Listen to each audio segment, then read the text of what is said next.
Hello and welcome to the Mike and Travis Sports Podcast. My name is Travis. And I'm Mike, and we're going to start getting right into it today. So today was the second day of training camp. It was definitely a downward day today. Not many good showings by everybody. The only real bright spot was Kenbrell Tompkins. Travis, what do you see from him today? Kenbrell had some really good catches for all three quarterbacks today. They did a lot of rotating today. Yesterday was more of they were sticking with strings. Usually they had Edelman and Kenbrell and Amendola with Brady, and then everybody else kind of split up. But today there's a lot of them that were playing together. And Kenbrell had a couple good diving catches today. No other receiver really stood out to me. We did see Matthew Slater and Aaron Dobson out on the practice field. They might have been there yesterday, but they might have been over in the corner. But today you could see them. We did have one injury today. It was a player that I probably think is going to get cut anyways, Greg Orton. I don't even know if you guys know who he is, but he went down. Seemed like a leg injury. Hopefully he recovers well from the injury. Best of luck to him. Yeah, Tompkins definitely very reliable today. Made a ton of end zone catches, sidelines. Just something that seems to be looking real good out of Kenbrell Tompkins. You didn't really expect him to come in and have such a good training camp, but so far he's been pretty productive. Brandon LaFell, you saw again, he dropped a ton of passes. It's actually starting to become worrisome for me, and I hope he can be able to turn it around before their training camp actually ends. Yeah, and it's not even the fact that he's dropping. He doesn't seem like he is doing anything to improve, or he doesn't get mad or anything and stuff like that. We saw Danny Amendola drop one ball, and I think they had to pull Danny Amendola aside because he was literally swearing up and down. He kept saying some F-bombs, and I'm pretty sure the coach was like, "We have kids here. You should probably stop screaming." And then there's a couple mistakes I saw with the offense going. Tom Brady was one of the James White, the rookie running back, trying to go route, and then he didn't go. He just stopped, and Brady got pretty upset about that. Mallett missed a couple throws. Garoppolo threw two interceptions, literally right to the defenders. One was to Chris White. I think the other one was to Malcolm Butler. But they were right to him. It was kind of bad. Garoppolo definitely dropped down today. He looked a little better yesterday. And there's a little bit more mistakes made by Mallett today than there was yesterday.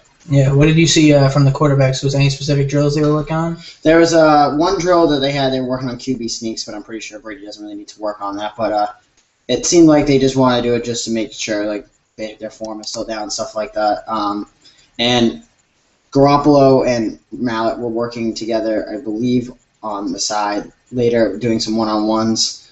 They had a cornerback, and then they had a receiver. And then Brady again was off to the side with Gronkowski once again, just trying to get that chemistry back, I'm guessing.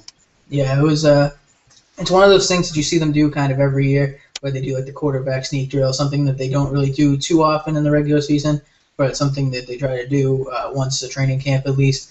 And another thing that they did today was a bunch of some trick plays for the special teams. They worked on a lot of fake punt runs with Nate Ebner actually, which is odd to see a safety kind of do a lot of the fake runs.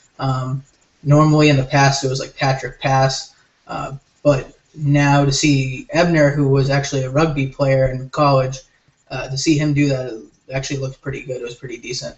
Yeah, they had so for the special teams themselves, for the punts, they had Ebner still out there to be the one that calls the snaps. They had Patrick Chung out there for a little bit. He was the one before Nate Ebner that was doing it before we lost him to the Eagles, and then he came back. So it was nice to see the fact that the Patriots were planning some trickery. I don't know if they're going to do it in the game, but it's nice to know that we do have an option for it, and maybe it'll happen one game. If we're need the touchdown or something, but it's a questionable thing, the defense might not expect it, that it could work. Yeah, definitely.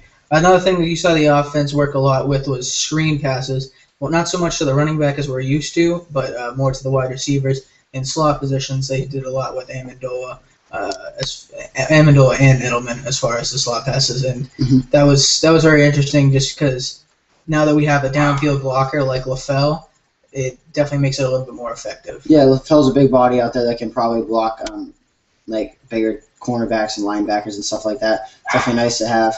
And hopefully if Gronkowski can Gronkowski's a very good blocker, not only a receiver, so he also can help on those screen plays too. And we also have that big body that we saw, the 6'8" Justin Jones. Hopefully he can even be a blocker, if the receiver part doesn't work out for him. Yeah, other than that, today was just, it was actually kind of sad to see. There was a lot of people there. It was very hot. It was a lot of bad plays, miscommunications on both sides of the ball, and it actually, hopefully, they turn it around tomorrow when they put the pads on. Yeah, and the couple bright spots I saw was the special teams. Allen was punting the ball very well again once again. It wasn't surprised to me. He's really broke out from last year having to punt so much that now we see that after the battle. It's kind of upsetting. I was kind of excited last year about the Ryan Allen versus Old Tom Esco punting battle. They didn't bring anybody in camp today to challenge Gostowski, or this year to bring in challenge Gostowski or Allen. That was kind of one of the fun things to watch. I remember when Chris Coughlin was challenging Steven Gostowski. We were all rooting for Coughlin because we just, Patriot fans, we like Steven Gostowski, but at the same time, we just don't. I don't know. It's one of those things where Steven Gostowski just misses kicks when you need him the most. Yeah. But definitely there was a few bright spots as far as like the offense. I mean, you look at Tompkins. Tompkins had a pretty good camp so far. Edelman has definitely had a good camp. Him and actually Brady and Amendola have been on a pretty good streak. They look like their minds are in sync, which is definitely good because last year you saw that everybody was not in sync with Brady, and he was extremely upset with that. Yeah, and I feel like that it was that year that really made a difference. And over the offseason, we did hear about how Amendola was doing workouts with Tom Brady and stuff like that, which is nice to hear. That we want Tom Brady and Amendola working hard to get this connection to work, because this is definitely the one we said the replacement for Welker.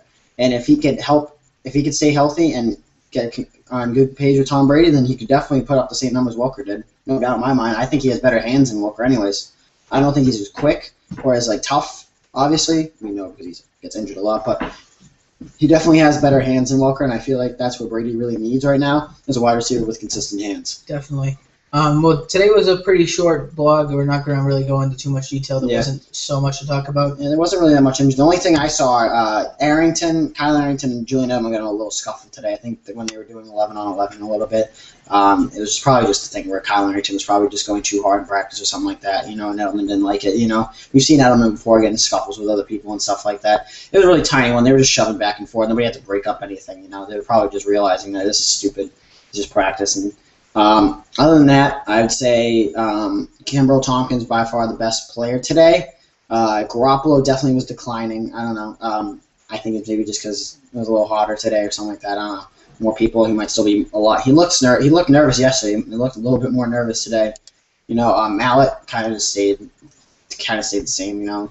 If anything, he maybe got a little better. He didn't make as many mistakes as he did yesterday. It was really a small sample. They really didn't do that many workouts where you could judge them. Yesterday was a lot of different quarterback throws and stuff like that. Easy to judge.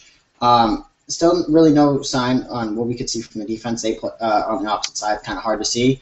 I did see some when they were doing some of the 11-on-11s. They had Tavon Wilson as the starting strong safety next to McCourty, and I was kind of interested in that because we've been hearing stuff about how Tavon was fighting for a roster spot. People from Patriots Football Weekly, Andy Hart and Jackie Britton, they were telling us about how Tavon Wilson was this is Teron Harmon's job, and Tavon Wilson's fighting for a starting job. But we saw Tavon Wilson today. I don't know if it's just they just had him out there for a couple plays just to see what of it, but it looked like he was out there with McCourty and Browner and Rivas and Arrington. So far, we're seeing since Dannard is on the PUP list or the DFI. The PUP list. Yeah. So they had Arrington out there as a third corner. And I don't know if it's going to be Denner when he comes back or it's going to be Logan Ryan.